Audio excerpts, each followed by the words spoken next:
Bonsoir à tous, amateurs d'épouvante et de frissons, et bienvenue dans de nouvelles histoires d'horreur qui hanteront vos cauchemars. Dans l'épisode de ce soir, je vous ai réservé 2 récits. Le premier se passe dans un train, tard le soir, et vous fera passer à jamais l'envie de voyager seul la nuit. Le deuxième se déroule dans un hôtel qui semble normal au premier abord, mais la protagoniste ne tardera pas à découvrir qu'il n'en est rien, et qui cache en fait un terrible secret. Je vous laisse les découvrir.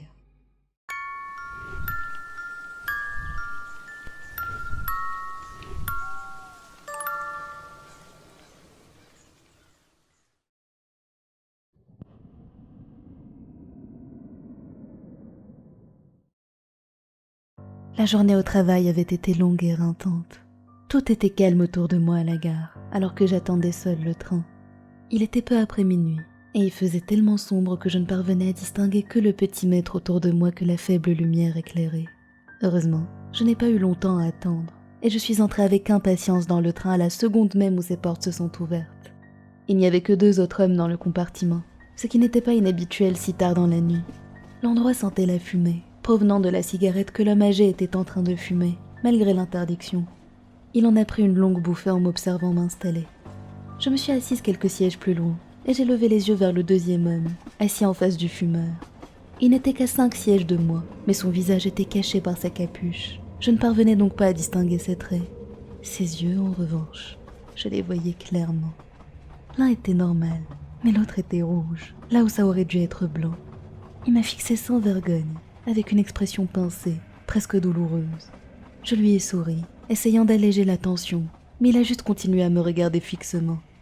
J'ai regardé par la fenêtre, essayant d'ignorer son regard, mais je pouvais toujours sentir ses yeux sur moi. Les lumières du train se sont soudainement mises à clignoter, avant de s'éteindre. Les haut-parleurs dans le compartiment se sont mis à grésiller, et une voix, sûrement celle du conducteur, s'est élevée. Désolé tout le monde, nous allons faire intervenir la maintenance dès demain matin pour régler le problème des lumières. Nous nous excusons pour le désagrément. J'ai senti mon cœur rater plusieurs battements, et j'ai lutté pour contrôler ma respiration. J'ai essayé de me rappeler que je n'avais aucune raison d'avoir peur du noir. J'étais une adulte, j'avais des responsabilités, et je n'allais pas... Oh, Dieu merci, la lumière s'était rallumée. Je n'avais même pas réalisé que mes yeux étaient fermés très fort. J'ai soupiré en les rouvrant, pour tomber à nouveau sur le regard troublant de l'homme qui me fixait toujours, me regardant droit dans les yeux sans ciller. Il n'était plus qu'à 2 sièges de moi. Déconcertée, j'ai regardé l'homme âgé, qui n'avait pas bougé de sa place. Il a pris une nouvelle bouffée de sa cigarette en toussant, agissant comme si rien de bizarre ne venait de se produire. Le train grondait sur les rails. J'avais peur de regarder à nouveau l'homme à l'œil rouge. Je ne voulais pas bouger, je ne voulais même pas respirer. J'ai essayé de me convaincre que ce n'était que mon imagination qui me jouait des tours. Peut-être que j'étais simplement fatiguée de ma longue journée au travail. Peut-être que j'étais juste parano, et qu'il ne me regardait même pas. Les lumières ont clignoté à nouveau, puis se sont éteintes. J'ai retenu ma respiration, attendant qu'elle se remette en marche. Après un moment, elles se sont effectivement rallumées. Et il était à côté de moi, son visage à quelques centimètres du mien. J'ai sursauté en reculant. « Qu'est-ce qui vous prend ? Vous avez perdu la tête ?» Il n'a pas répondu. Au lieu de cela, c'est le fumeur qui a pris la parole, en colère. « Écoute, petite, si tu veux que j'éteigne la cigarette, faut juste le demander gentiment. » « Ce n'est pas à vous que je m'adressais, mais à lui !» Je me suis exclamée en désignant l'homme à côté de moi, qui n'avait toujours pas bougé d'un pouce. Le fumeur m'a regardé pendant un instant, confus. « Qu'est-ce que tu racontes, petite ? Il n'y a que toi et moi ici. Tout va bien ?»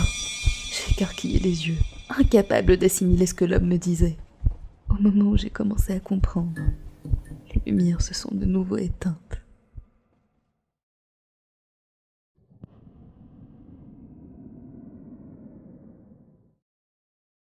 Il y a environ 1 an, j'étais en voyage d'affaires. J'ai dû aller de Denver à Los Angeles en voiture. C'était un très long trajet et je sentais la fatigue m'envahir. Je me suis donc arrêtée à un hôtel à proximité. Son nom était l'Holiday Inn Hotel. Je me suis garée, je suis entrée à l'intérieur, rêvant d'une bonne nuit de sommeil réparatrice dans un lit bien moelleux. Arrivée au comptoir d'accueil, j'ai sonné la cloche, attendant qu'on vienne s'occuper de moi. Quelques secondes plus tard, un homme est sorti de l'arrière-salle. Bonsoir madame, je m'appelle John Shelby. Comment puis-je vous aider ? Je cherche une chambre, en avez-vous de disponible ? Il a rapidement cherché dans son ordinateur et a hoché la tête. J'avais de la chance, il ne restait qu'une seule chambre. Après les formalités d'enregistrement, il m'a tendu une clé et m'a souhaité une bonne nuit. Je lui ai demandé s'ils avaient un distributeur, n'ayant rien mangé de la journée, et il m'a dirigé vers celui à l'autre bout du hall.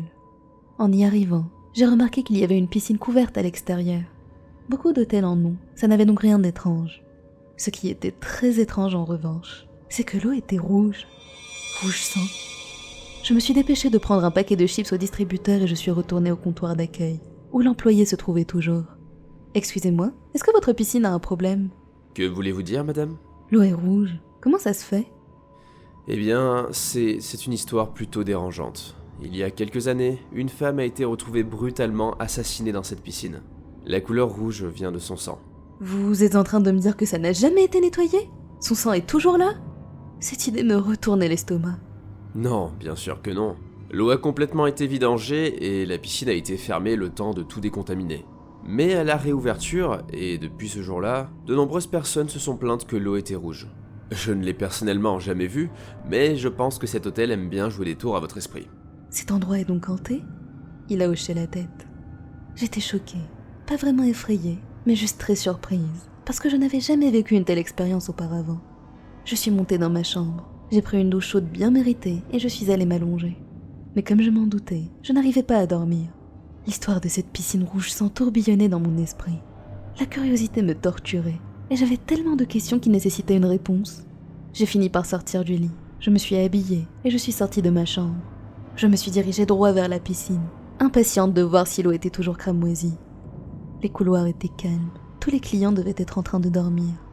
En m'approchant de la piscine, j'ai vu une femme passer d'une chambre à une autre, et sa présence m'a un peu rassurée. Je ne m'étais même pas rendu compte que j'étais crispée. Mais dans ce silence profond, j'avais vraiment l'impression d'être complètement seule dans l'hôtel. En arrivant dans le hall, j'ai tout de suite constaté que l'eau de la piscine était toujours rouge, avant même d'être arrivée à son niveau. La lumière de la lune se reflétait dessus et éclairait le sol du hall d'une lueur rougeâtre. Au comptoir d'accueil, il n'y avait plus personne. Je me suis avancée jusqu'à la porte qui menait à la piscine. En essayant de la tourner pour y accéder, j'ai découvert qu'elle était verrouillée. Finalement, ce n'était peut-être pas une mauvaise chose. Maintenant que j'étais complètement seule, la vue de cette eau rouge sang ne me rassurait pas. Je sentais la peur s'insinuer lentement dans mes veines et me serrer la poitrine. Mais malgré cela, ma curiosité restait plus forte. J'ai pris une profonde inspiration et j'ai examiné la piscine à travers la grande baie vitrée. On aurait dit qu'elle était fermée depuis très longtemps. Elle n'avait pas l'air entretenue. Peut-être que l'hôtel l'avait tout simplement abandonnée à cause des rumeurs et des plaintes des clients. En entendant un craquement derrière moi, je me suis brusquement retournée, m'attendant à voir une horreur digne des pires films d'horreur. Le cœur battant, j'ai examiné le hall et le couloir qui menait à l'ascenseur, mais il n'y avait rien. Soupirant de soulagement, je me suis retournée vers la piscine une dernière fois avant d'aller me coucher. Mon cœur a manqué un battement. Là, au bord de l'eau, il y avait une femme.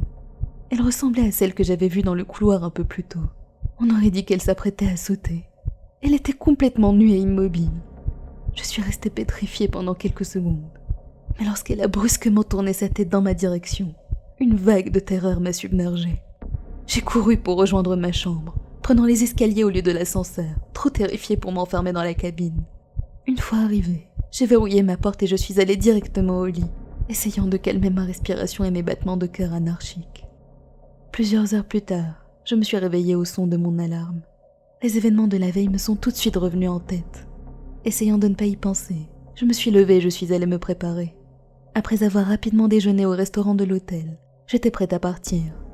Malgré ma frayeur de la veille, j'ai décidé de jeter un dernier coup d'œil à la piscine avant de m'en aller. J'ai marché lentement devant le comptoir d'accueil, le distributeur, avant de m'arrêter devant la grande baie vitrée donnant sur la piscine. Mais une surprise m'attendait. La piscine était complètement vide. Il n'y avait pas d'eau du tout, encore moins une eau rouge, et il n'y avait pas de femme non plus. Je suis retournée à la réception où un nouvel employé se trouvait. « Excusez-moi, est-ce que John Shelby est disponible ?» Pardon ? John Shelby, il travaillait ici hier soir. John Shelby est décédé en 1982. Il a mis fin à ses jours après avoir assassiné une femme dans la piscine de cet hôtel même. Est-ce une blague, madame ? Je l'ai fixé, me demandant s'il était lui-même en train de me faire une blague. Mais il avait l'air on ne peut plus sérieux.